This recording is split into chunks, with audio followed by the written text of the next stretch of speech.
Ang hirap niyang ipagtanggol, mga kapatid. Nahihirapan ako ipagtanggol. Ay, nako. Ay, nako, Bonggit. Ang hirap mo ipagtanggol.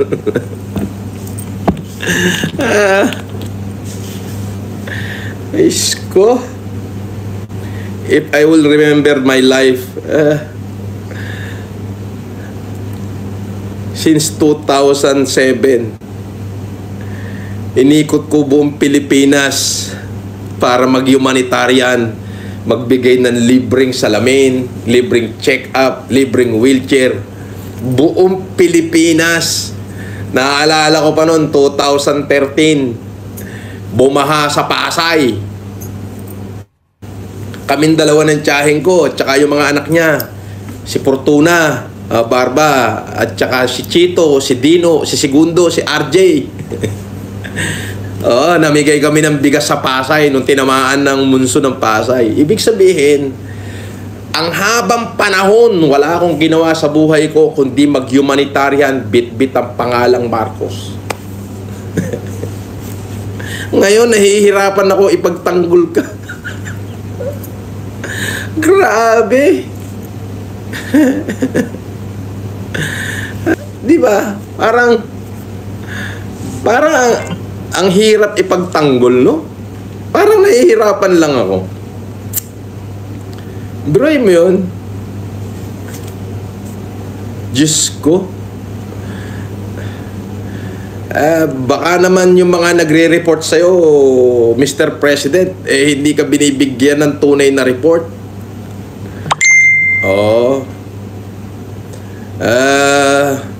Kagalang-galang na Pangulo, yung pumasok sa KOJC, actually, hindi usapin dito yung false prophet.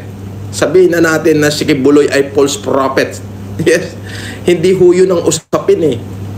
Ang pinag-uusapan dito sa kagalang-galang na Pangulo is yung statement mo na walang baril yung kapulisan. Abay, nung nakita ko yung mga video, naka-full battle gear ho eh. Kulang na lang may dalang basuka. Kulang na lang may dalang basuka. Yung sinabi nyong walang dalang tear gas.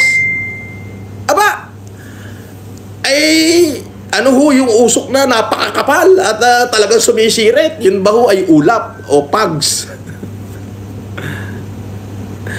Sabi ni Tess FLM, wag mo na angkinin yung apelyido na yan kasi dahil di ka tayo lang yan.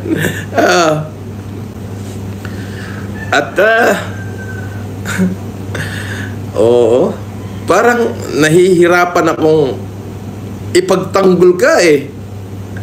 Diyos ko, buong buhay ko, inikot ko yung buong Pilipinas sa pag-humanitarian, bit-bit yung pangalang Marcos. Alam niyo yun? Pumunta ako ng Maguindanao. Inikot ko yan, yung buong Maguindanao na yan. Nag-humanitarian ako sa Sharif Agwak mismo, sa Sultan Kudarat, sa Sultan Mastura, sa Cotabato City. Pero mo yun? Unfortunately, natalo tayo no, as Vice President yung tinatakbuhan mo.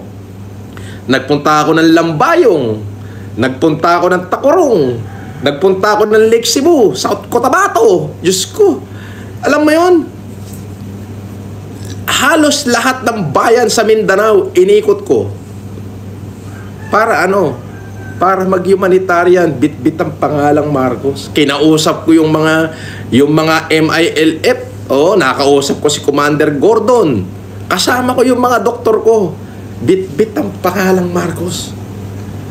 Pumunta ako ng Palawan, yung halos buong Palawan, Puerto Princesa to Rizal, Palawan. Nag-humanitarian din ako ron, bit-bit ang pangalang Marcos. To let the people know that this humanitarian act is done by us. Nagpunta ako ng Catanduanes noong 2016. Buong probinsya ng Catanduanes, alam ni Governor Buboy Cuba yan, yung 11 bayan sa Catanduanes. Binigyan ko lahat ng ng libreng salamin, libreng check-up, libreng wheelchair. Gamit ang pangalang Marcos. Diba? Ultimo Ilocos Norte, mismong sa Bintar. Kasama ko dyan sila Odette Visitacion at Janice Pascua. Ultimo sa Cordillera. Diba? Dahil nga sa pamimigay ko ng libreng salamin at wheelchair, kinasuhan ako noong 2010 ng optometry law. Buong Cagayan, Isabela. You see? Kasama ko yung mga doktor ko. Ang linis-linis ng tingin sa pangalang Marcos no. Sa lahat ng dapuan ko.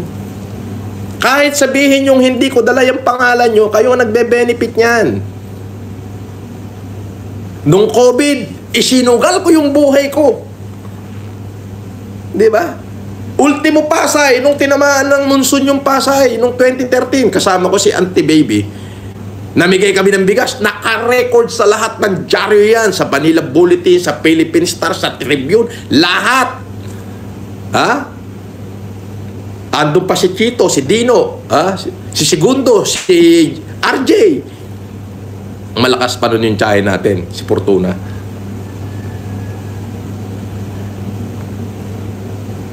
Tapos, ngayon parang ang hirap mong ipagtanggol, Mr. President.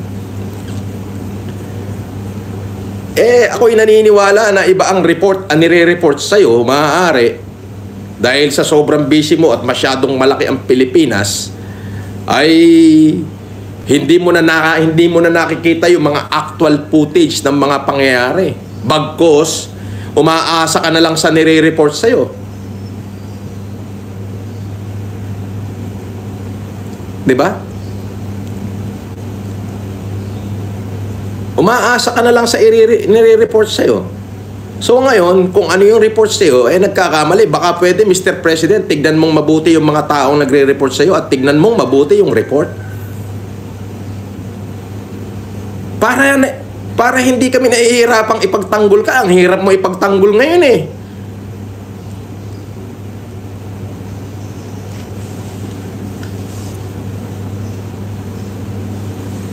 So I decided not to run this election.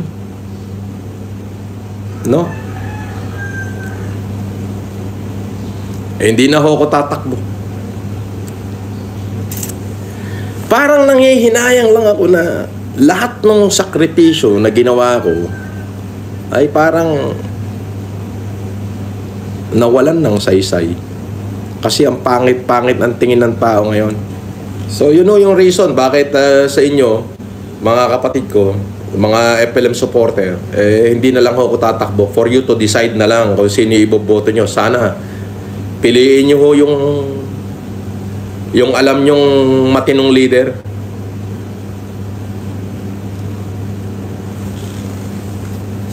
Mr. President, the people is waiting for you.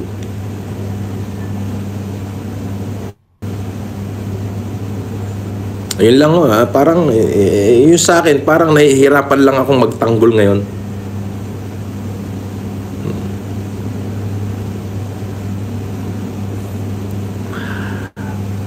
Di po ba? Ay, biruin nyo yan, from 2007, buong Pilipinas, nilibot ko. Inuna ko yung Cavite, Laguna, yan ang inuna namin eh. Calabarzon muna eh, nag-humanitarian. Pagtungtong ng 2009, umakyat ako ng Cordillera. Kota, nagkakaso-kaso ko ron. Kinasuhan ako ng mga optometrist doon. Ng Integrated Association of Philippine Optometry, IPAO. Bakit? Dahil sa pagbibigay ko ng libreng salamin sa mga tao. Oo. And then, nung sa Maynila na kami naman, nagkaroon ng typhoon, malakas na monsoon sa Pasay. Bumaha yung Pasay. Abay, tinawagan ako ng tiyahin ko ni Fortuna. Sabi niya, mamigay tayo ng bigas dyan. Ayan, nalagay ho sa lahat ng dyaryo yan. Nalagay lahat sa lahat ng dyaryo yan nung September 2013. September 30, 2013. Kasama ko ro, makikita niyo yung aming tiyahin doon. Namimigay kami ng bigas. Now, nag-start na, tuloy-tuloy ang humanitarian ko na yan. Nakarating ako ng Kabikulan, dyan sa Catanduanes. Buong Catanduanes yan, ha. Nag-humanitarian ko, nagbigay ng libreng salamin, libreng check-up, wheelchair, sa Kapangang Benguet, sa Cagayan, sa Isabela, Cagayan uli, Isabela, then Palawan, and then Mindanao. Halos buong Mindanao. Eh, yung salamin na dala namin doon, kulang-kulang 1 milyon, mahigit 1 milyon piraso, hindi kulang-kulang. Kompleto ho ng dokumento yan.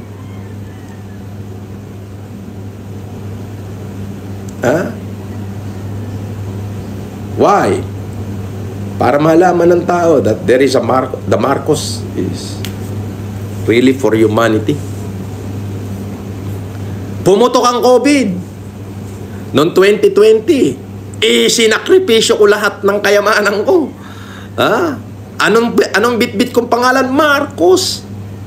Sa totoo lang nung March 14, ito totoo to. March 14, 2020, nung 15 yung lockdown.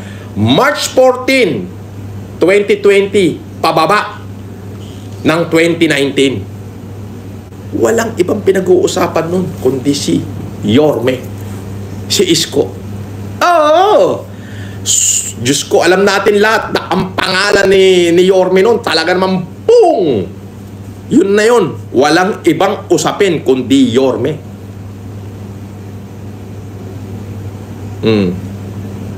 Di ba? Walang ibang usapin noon kundi Yorme. Pagtungtong ng March 15, 2020, lockdown. Nabura si Yorme. Francis Leo Marcos na usapan ng tao. Marcos. Imaginein mo yun? Marcos! Yes. Kayo po, Mr. President. Apelido nyo yan. Namesake kayo ni Presidente Marcos. Kaya yun na yung pinag-uusapan nun. Marcos na. Nabura na yung Yorme. Diba? Why? Because there is Francis Leo Marcos who sacrificed everything, including his very own family.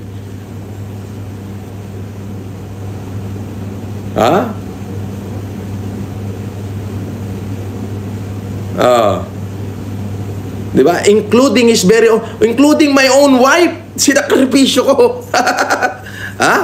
Sino na kinabang? Ako ba? Hindi po. Kayo. Bakit? Apelido nyo yung apelido ko eh. Ganon ko kayo yung pinaglalaban.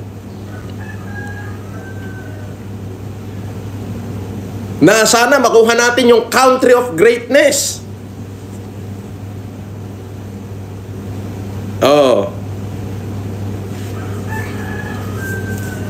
Ngayon parang nahihirapan ako ipaglabang kayo.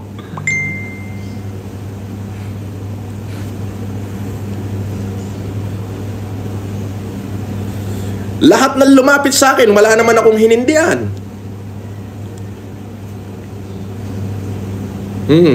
Including si Senator Aimee. Hindi ko hinindihan yan.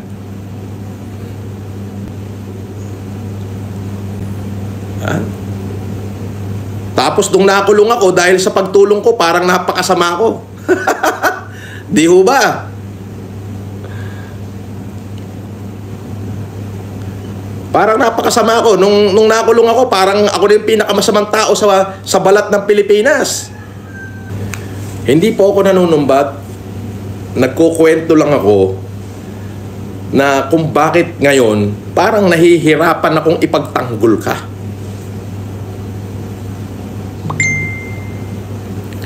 Siguro pakitignan nyo yung mga report sa inyo.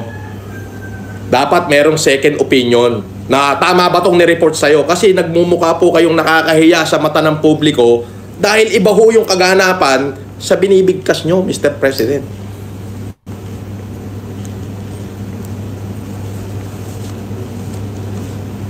Ang suporta ko po ay nasa inyo. Suporta ng buong pamilya ko at ng buong nasasakupan ko. Na baka ho iba yung nire-report sa inyo. Kaya maaari ho, kagalang-galang na Pangulo, pakitignan nyo ho mabuti, nire-report sa inyo para alam nyo kung ano yung dinideliver nyo sa tao. Gusto ko mang makipagbakbakan ngayon doon sa mga bumabati ko sa inyo, hindi ko ho magawa Di ba? Pero kami na sumuporta sa'yo at totoong nagmahal sa'yo, umaasa kami na baka sakali na matignan nyo yung mga nire-report sa inyo mabuti bago nyo i-deliver sa tao. Kasi nahihirapan kami pagtanggol kayo. Yun yung totoo nun. Ang hirap gusto ko mang mura-murahin mula ulo hanggang pa lahat ng bumabati ko sa ating Pangulo parang hindi ko na magawa Di ba? Ang hirap So, ang mga supporter ko nagtatanong na boss, lahat ng FLM family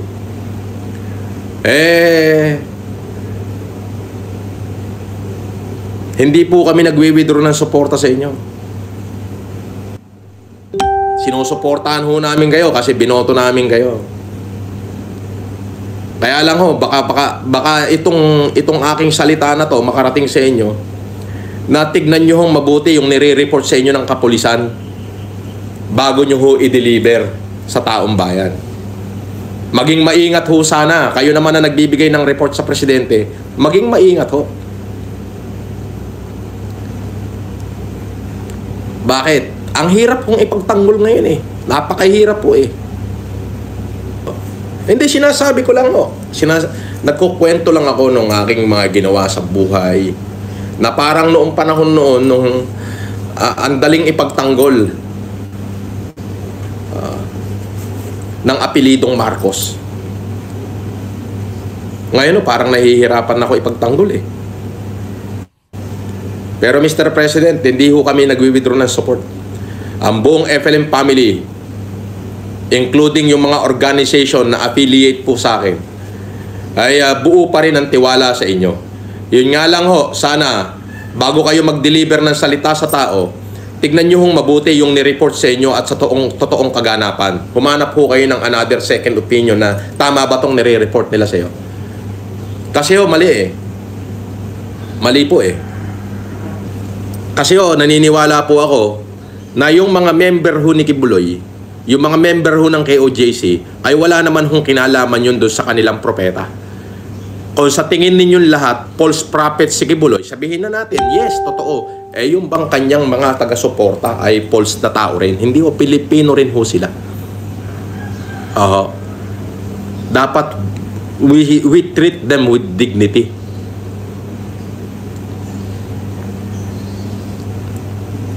We treat them with dignity. Kung yun nga hong kriminal, tinitreat natin may dignity, ano pa kaya ho yung taong simbahan? Yung statement nga, pag lagi ako pinanunood ko, dahil nandito lang ako nakahiga ng 2 araw, wala daw baril, kahit isang pulis, kahit isang baril, wala. Ay, Diyos ko po. Kagalang-galang na Pangulo, lahat ng pulis na pumasok, lahat sila, yung 2,000 may baril. Kulang na lang, may dalang basuka. Meron pang pulis, inisprayan ng pepper spray yung babae.